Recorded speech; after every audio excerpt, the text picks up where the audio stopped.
Hello and welcome back, everyone. Today's video is called Wake Up Call and it's a Vent fanfic. It also is kind of like the Christmas present on this channel, even though it's not a very Christmassy fanfic. However, many of you have been asking for Kuroo Angst for like years. And with years, I mean this channel is like a little over 2 years old, and like very shortly after my first videos, the comments were like, hey, by the way, what about Kuroo Angst? It's so underrated. So like, here we go. But yes, as you can see on the thumbnail, this is a Vent fanfic. So as always, watch out for the content warnings, just to make sure.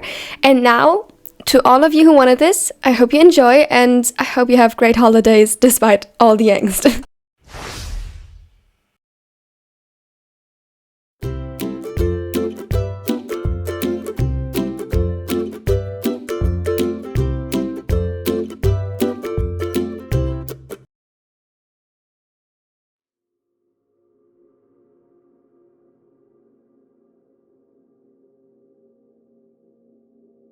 Kuroo got up to get ready for work. He didn't feel like he had gotten enough sleep, but he pushed through. He finished putting on clothes, smiled at Bogoto, gave Akashi a goodbye kiss, and ate breakfast on the way. He sat down and worked on the new project he ought to be excited about, and rubbed his eyes to get rid of the tiredness. And eventually, he went home again. He walked through the streets and over the bridge to his train station, and home from there once he arrived at his stop. He felt exhausted more than on most days, and opted to go straight to bed after dinner.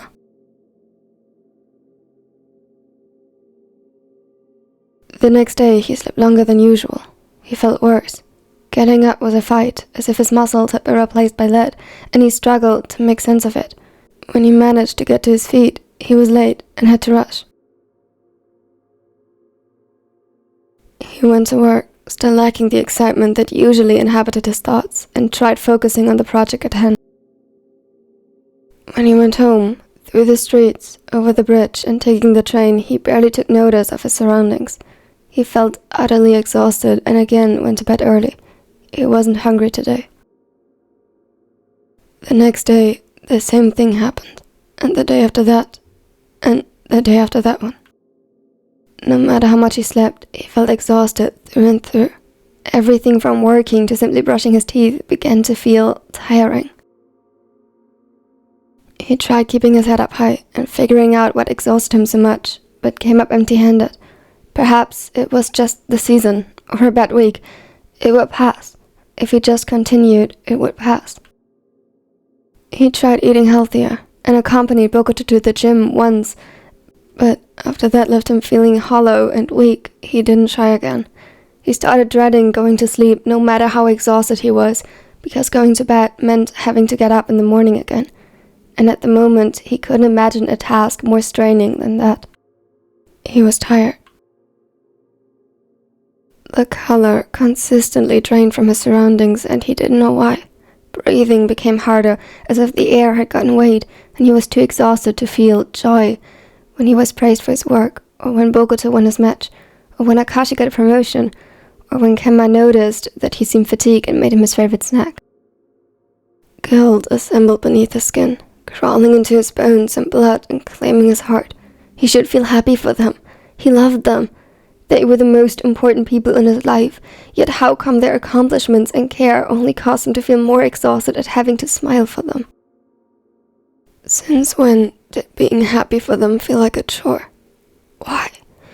He was happy for them. He was proud of them, but expressing it somehow drained his energy further.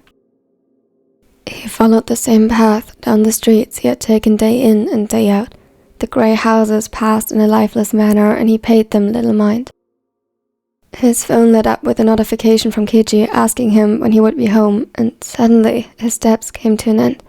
He stopped, halted in place. And without noticing it, a single tear slipped on his cheek. The display of his phone illuminated his face with a picture taken of them at their anniversary 2 years ago.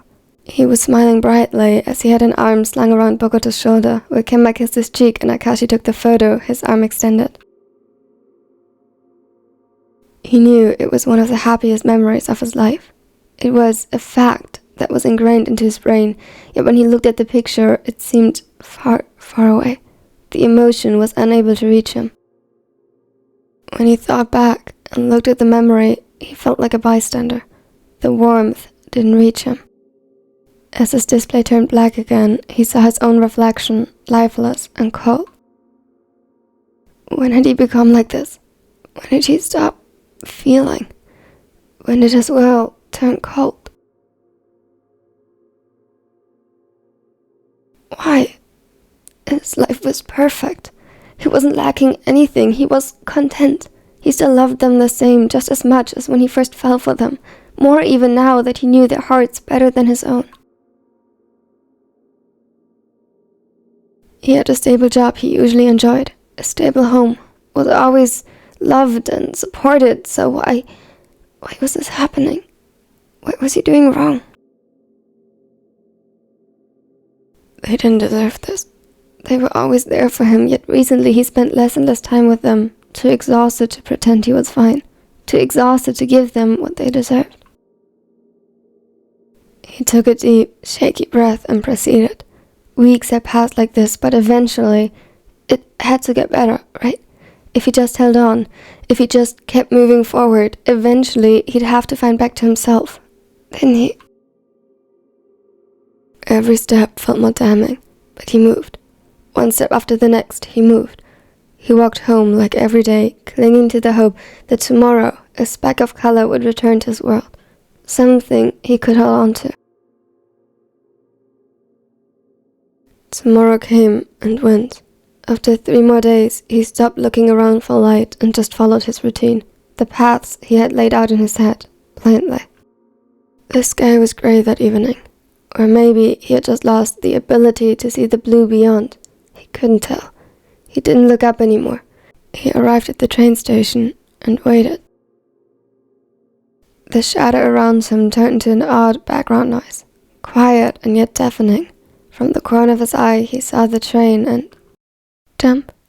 It'll be over if you do. No more pain, no more tiredness. You can rest. Just one step closer. Suddenly his heart was racing, and his eyes widened. His breath caught in his throat, and the sudden noise of the train brakes cut through the silence so violently that he felt nauseous. His chest heaved with heavy breaths, and instead of heading towards the door, he stumbled backward. The shock raced up his spine like lightning. What was that? A little disoriented, he reached his hand out to clutch his shirt where his heart was beating wildly against his ribs. It took a couple of seconds before he could bring himself to move and board the train. He still hadn't calmed when he let himself fall into one of the seats. The world rushed past them, and his own reflection stared back at him from the window, absolutely mortified. How could he have let it come to this?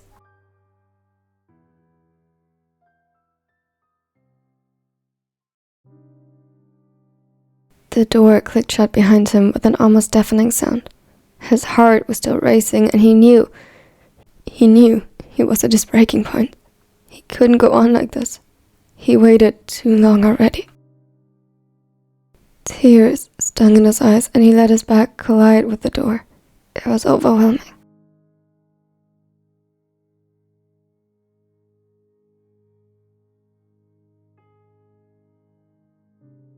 The past weeks brushed past him as he thought them over, searching for any warning signs that it had gotten this bad, anything that could explain how he could have let it get so astray.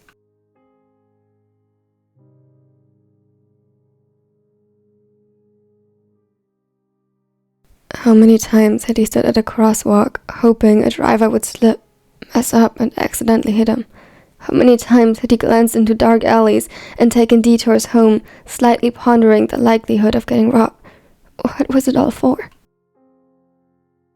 He didn't hate his life, so why would he seek out danger, provoke it? How could he do this to them? More tears fell, and he started shaking. He was tired. He was so incredibly tired. He just wanted to lie down and rest. Why couldn't he rest? Why did he need this so desperately?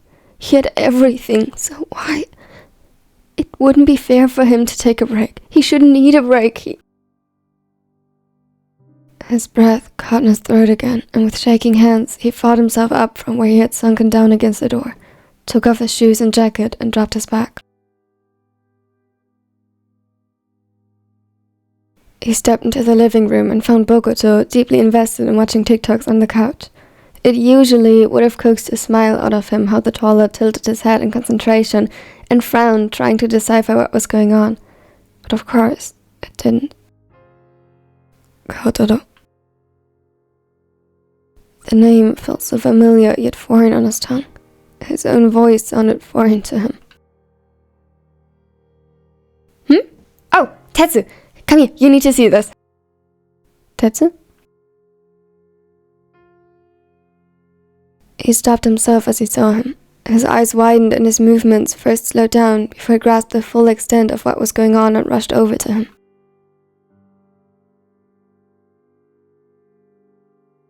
Tetsuro, what? As soon as he was within reach, Kuroo simply slung his arms around his middle and hit his face against his chest. He couldn't describe the feeling as Bokuto reciprocated the hug, but a sob clawed its way from his throat.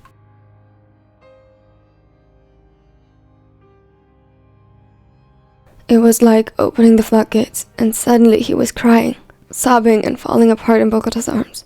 He held onto him for dear life, crying out in pain.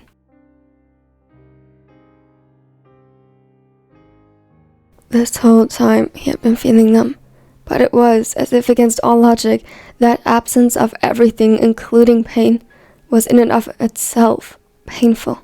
He grieved the emotions he should have felt in that time. He grieved the loss of happiness and joy and warmth. He felt so cold. But Bokuto was warm. He felt warm as he held them together now, not demanding answers but letting Kuroo cry until his shirt was soaked and the raven felt dehydrated. It took a solid 10 minutes, perhaps more, until his sobs slowly turned to sniffles. He calmed bit by bit, unwilling to let go, yet knowing that he had to. He needed to ask for help.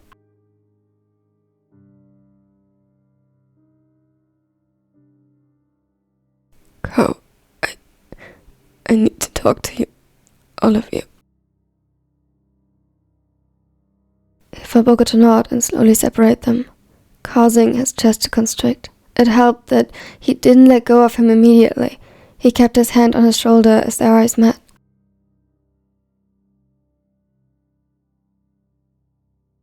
His eyes were full of concern. The gold reflected his worry like the ocean reflected the setting sun, clear and undiluted. It was rare to see him so serious and calm, but right now the ace stayed steady and guided him wordlessly to sit down on the couch. I'll go and get Kemma. Keiichi should be home any second. He texted me shortly before you arrived.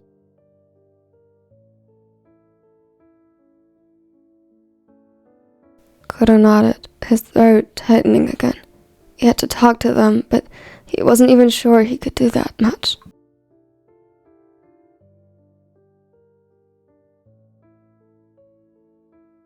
Thanks. Bokuto gave him a short nod, and just as he reached the door frame to the hallway, the lock of the front door clicked.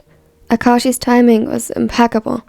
It stirred something inside him, something that usually would have blossomed into a smile or chuckle. Kuroo held on to that. These small glimpses of something better, easier. He could hear Bokuto ascending the stairs and a small noise of confusion from Akashi as he saw the ace rush past him. He heard how Akashi took off his jacket and shoes and put them aside, heard his steps as he entered the living room. However, he didn't see him. His eyes were glued to the ground. Tetsuro? Is everything alright? What happened? Akashi put his back down and approached him quickly. Of course, he immediately noticed that something wasn't right. He couldn't fool him. He tried for the past weeks, and it hadn't just been futile but exhausting. He had no reason to hide anymore. No, he couldn't hide anymore. Kuroo heard his footsteps on the wooden floor as he came closer. He saw the movement from the corner of his eye, but didn't look up. The concern was evident in the raven's voice, and while Akashi was always quick to pick up on small changes, he must have looked truly awful for it to be this intense from the start. He kneeled down before him to catch his gaze. Kuroo found himself confronted with his beautiful, vibrant blue, lively and expressive, a vast sea of compassion and empathy. It was almost too painful, seeing the affection in his eyes, how much he cared. He knew that if he proceeded, this affection would lead his concern to turn into worry, turning into pain.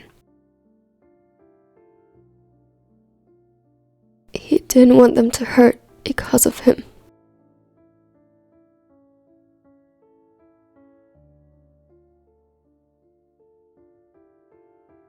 But should he not tell them and lose control later on? Should he fail his promises, it would be much worse. His hands balled into fists at his sides until his nails stuck into his palm and left crescent moon marks. Akashi observed his growing tension with vigilance and was about to reach out when Bokuto re-entered the room. His steps were almost loud, enough to cover the smaller, softer ones following him completely. Keiji, Tetsuro wanted to talk with us.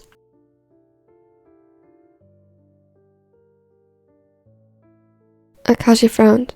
Bokuto's voice alone allowed little conclusion to be drawn, but he pulled his hand back and settled for sitting down opposite to Kuroo. Bokuto and Kenma followed his example, the air filled with worry and confusion. The tension was almost feasible. When Kuroo tried to take a deep breath to compose himself, he nearly choked on it. I have not been doing great lately. Not to say I've been doing pretty helpful. I don't know why. I tried fixing my nutrition and exercise, getting more sleep and fresh air, but it didn't help. I feel exhausted. Every day I wake up and I feel exhausted. And I don't know why.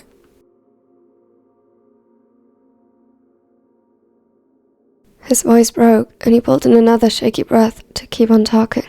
His eyes remained focused on the wooden floor patterns that slowly started to blur as new tiers assembled.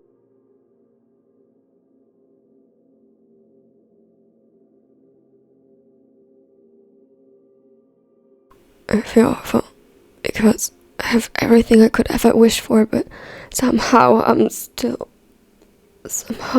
feel like this, and I feel guilty because I couldn't be there for you anymore and celebrate your victories and show appreciation for the things you do for me.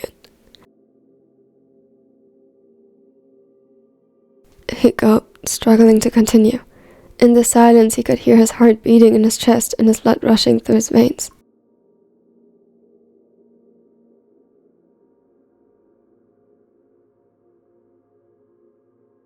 I don't feel happy anymore.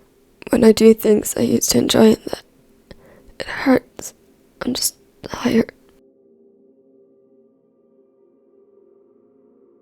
And today, at the train station, I thought if I...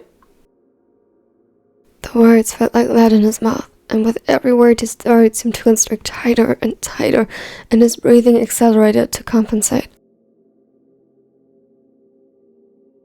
I thought if I'd jump, I wouldn't be so exhausted anymore.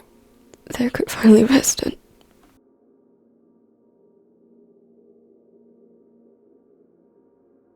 It scared me.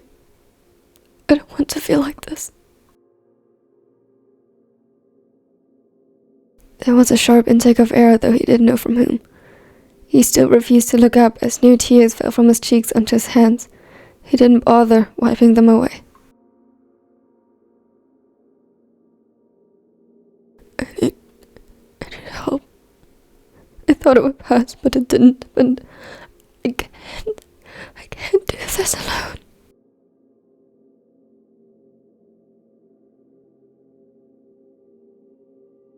Hesitantly, he lifted his head.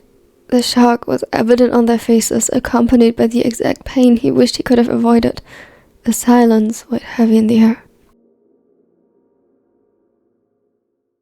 It was Keiji who moved first, assuming his former position in front of him before pulling him into his arms with his head to his chest. The rhythm of his heartbeat was calming. "We are here. We will help you, Tetsu, always."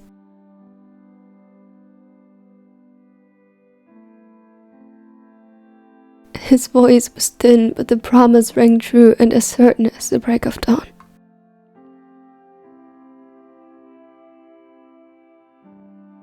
"Thank you for telling us. I'm not sure what to do next, but thank you. We'll figure it out."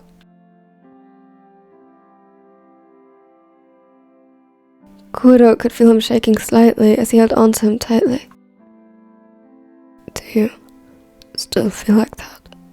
Like you want to do something to yourself?"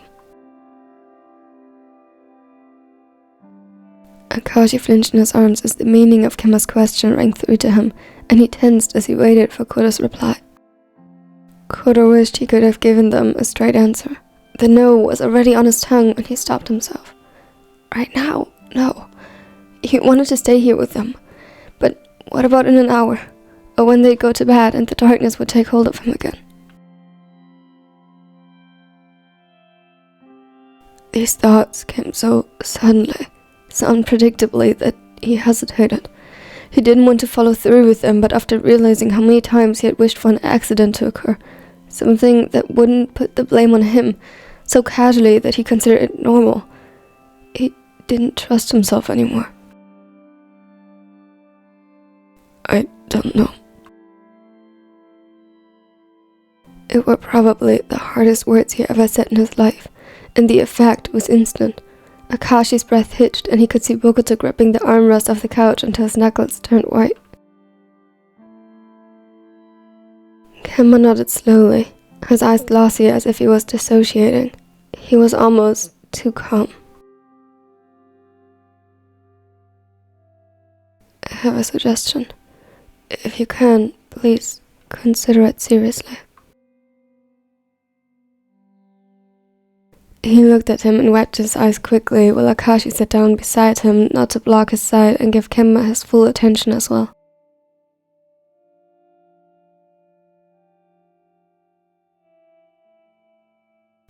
"There is a clinic, a crisis center if you will, nearby.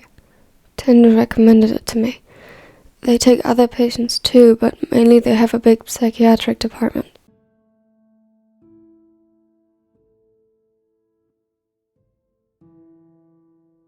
"If it would help, we could bring you there. They can help you, and they would keep you on suicide watch between 24 and 72 hours.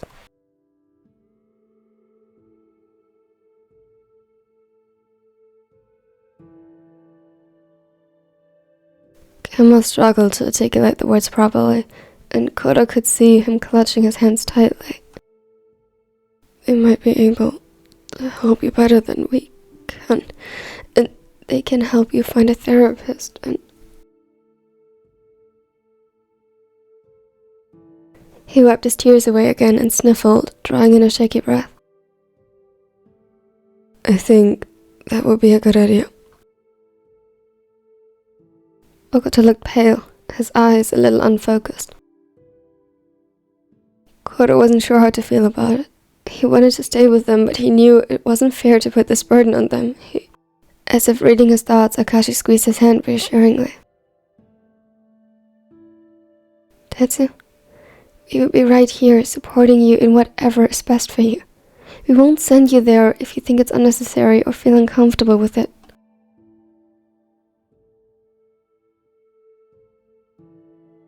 That's the point. He didn't know. I felt so helpless, so vulnerable.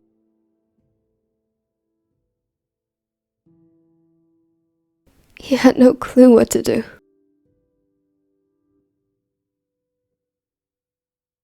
I'm sorry. I don't know. That's okay. You can go just to make sure. They'll assess you and we will be right there, waiting for you, whether it takes a day or 3. You can take your time. Kuroo took in a deep breath and nodded. He needed help.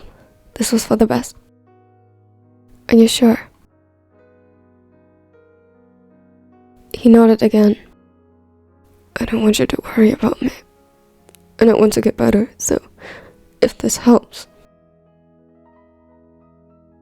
He felt Akashi's lips against his temple and leaned into the touch.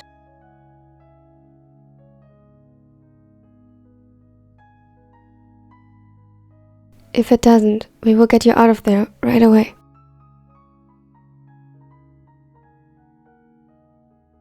He turned to Kemma, who still looked shaken to his core. Can you send me their number or website? I'll call and see if they can take in another patient. He nodded slowly and pulled out his phone to send Akashi the link. Meanwhile, Bokuto got up abruptly, startling Kuroo in the process. I'll pack a bag with you. You shouldn't go without taking some comfort items with you. Those are allowed, right?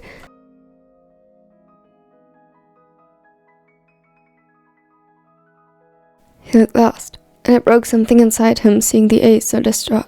Before he could reassure him, however, Bokuto was off to get his things. Akashi left shortly after to make the call.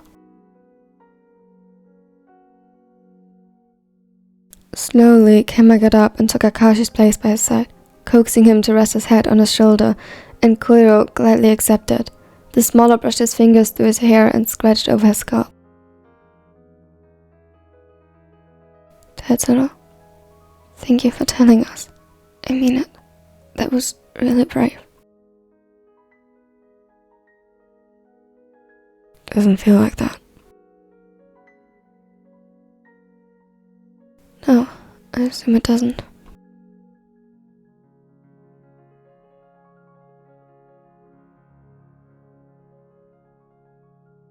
They sat in silence for a bit, and Kuroo felt torn between the comfort Kemma provided and the abyss of his mind. Kemma.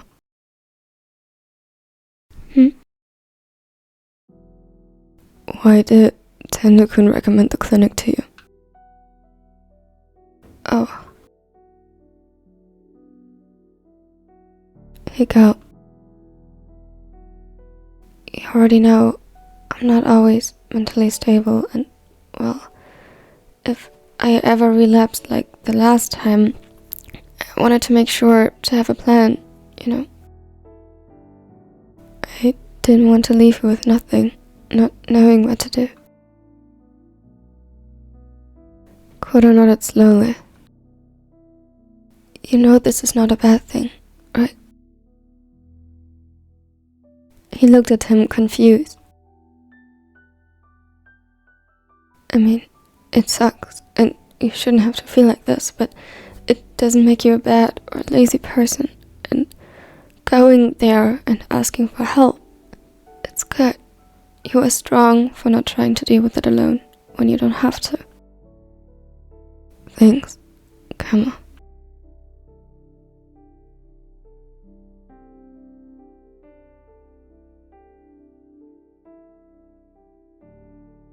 I just wished I didn't have to hurt you in the process.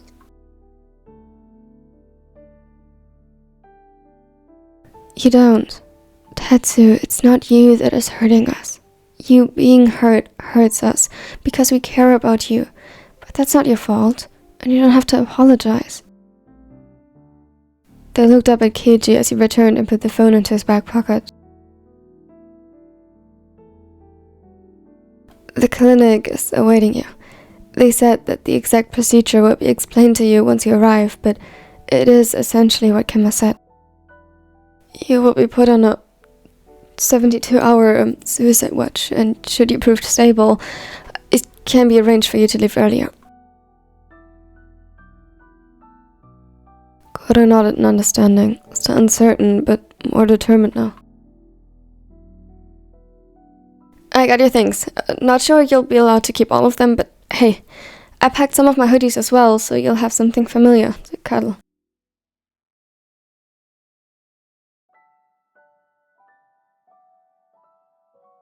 Wait. Gemma got up and rushed out of the room and upstairs, leaving the other three behind, a little confused. Meanwhile, Kuroo noticed how Bokuto started fidgeting with the strap of the bag, visibly more agitated than usual. He got up and closed the distance between them. He hated the looks of worry on their faces. They looked distraught, understandably so, but it was hard to witness. He wondered if it would change them, their relationship, and how they acted around him.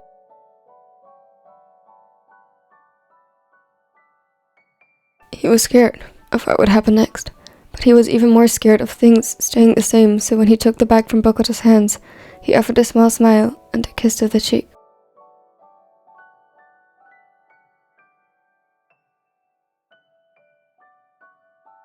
Thank you. I'm sorry to burden you with this.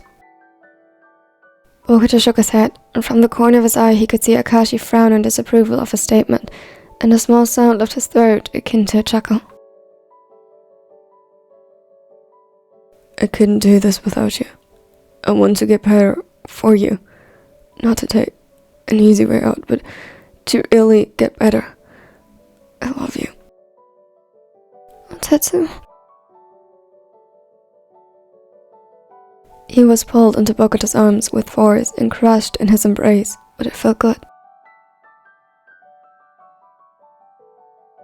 I will do anything, you hear me? Anything, to make sure you feel better.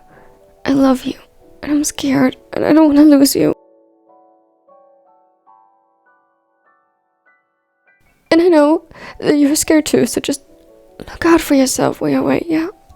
I'll get you all your favorite snacks in the meantime, and favorite movies, and games, and...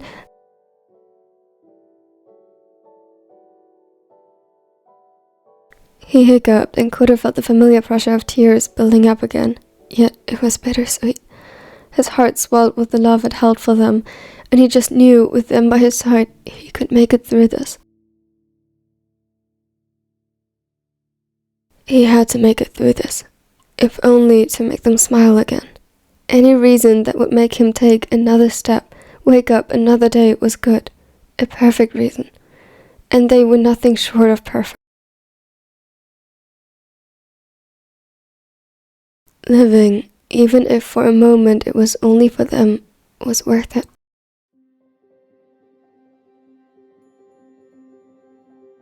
Over Bokuto's shoulder, he saw Kemma rushing back into the room, and to his surprise, he had the cat plushie he adored so much, which had gotten the name Apple Pie after his favorite meal, clutched between his hands.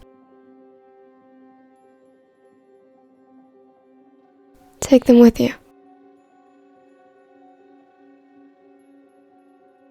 He held it out to Kuroo, and the other looked at it, perplexed, as Bokuto slowly loosened the embrace. Kemma, I can't, that's... I insist, so that you have something familiar to cuddle and remind you of home.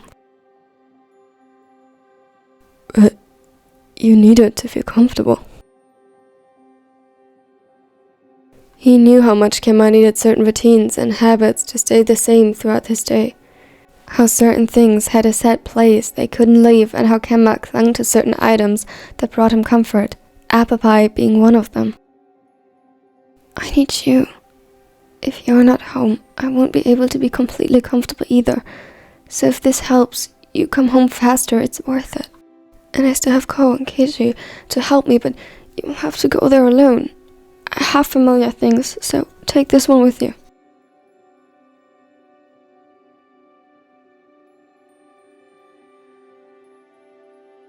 He stumbled over his words, unsure how to phrase it to communicate what he wanted to say. Kuroo wasn't sure he understood, but he recognized the plea in his eyes and accepted the plushie hesitantly. It mended part of his heart he didn't even recognize to be broken. Angst. His voice sounded rough from all the crying and thick with emotions. He was overwhelmed. They stood in silence for a little longer, taking in everything that had just happened, processing that he was really going to leave them for the next couple of days, and the reason behind it. It hurt. He swallowed, fighting for composure, and set out to move to the front door. He'd be back soon.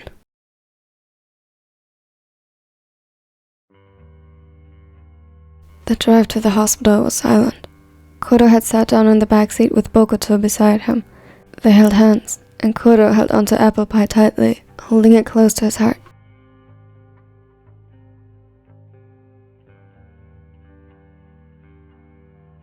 When the building came into view, he tensed. It was as if, from the moment he had returned home to now, mere seconds had passed, not 2 hours.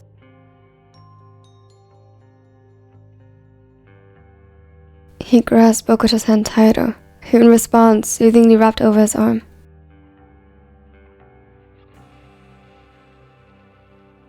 It'll be alright. He nodded slowly. He wasn't used to being the one that had to be cared for and reassured. He usually was the one caring for them, and this was new. At least to this extent.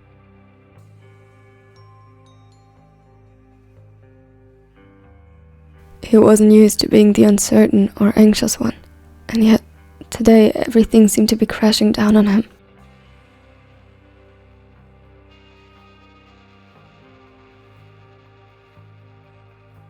Akashi parked the car, took a deep breath, and stepped outside. Kuroo wanted to follow his example, but he was shaking. A tremble ran down his spine as the cool evening air embraced him outside.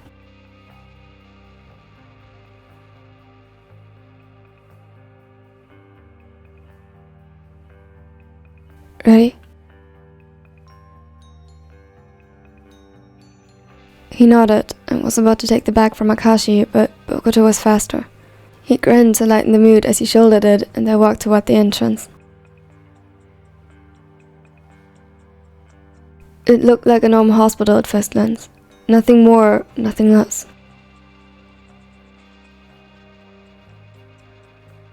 Can I help you? Yes, I called a few minutes ago. He stepped forward to the desk, and Kuroo watched from where he stood next to Kenma and Bokuto, suddenly rooted in place. Ah, right. You must be Akashi-san then. Yes. Which one of you is Kuroo Tetsuro? He lifted his hand slowly and gave a nervous wave to the woman, who nodded in acknowledgement. Alright, a nurse from the team at the psychiatric department will come down in a bit and accompany you to your room. Your bag will have to be searched to make sure you don't carry anything that could be used to inflict harm on yourself or others. One of the attending psychologists will see you for a brief assessment and to confirm your admission, and explain the detailed process to you.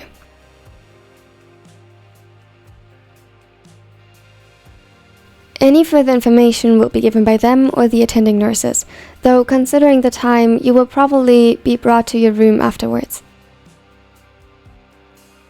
Tomorrow you will get the chance to meet the other patients and participate in some of the activities.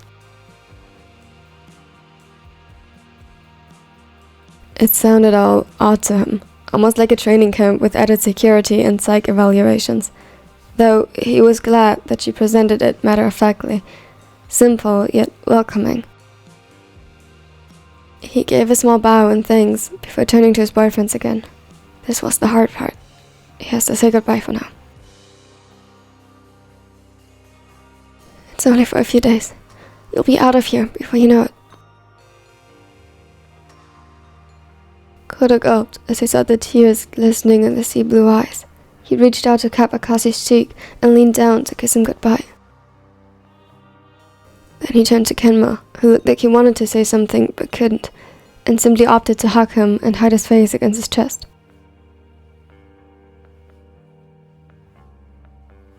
Kuroo understood.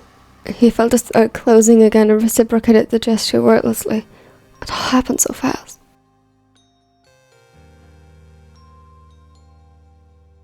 He pressed a kiss to Kimma's forehead before turning to Bokuto. The toddler tried for a smile, and although it was shaky, Kuroo appreciated it. Hey, you can do this.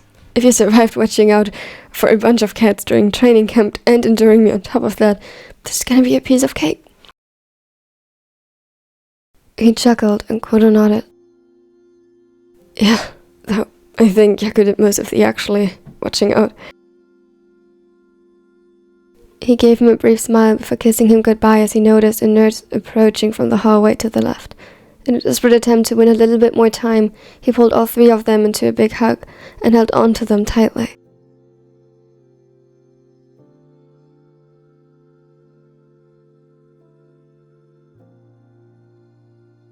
I will miss you. We will miss you too.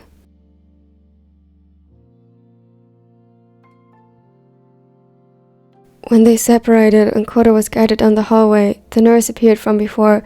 He felt like he left part of his heart behind with them.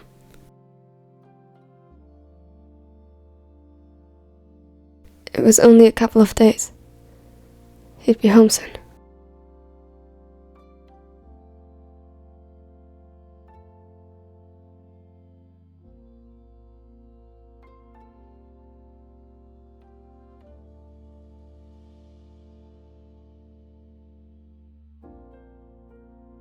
Thank you so much for watching to the end. Don't forget to like and subscribe if you liked it, and tell me your favorite quote/moment in the comments.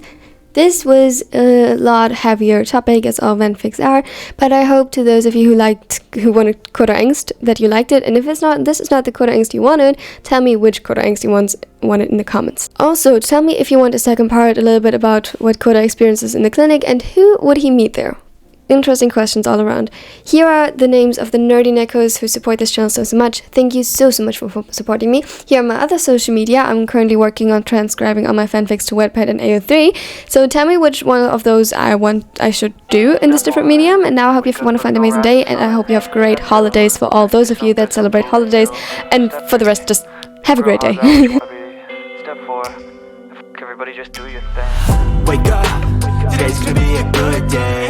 Wake up, today's gonna be a good day. Wake up.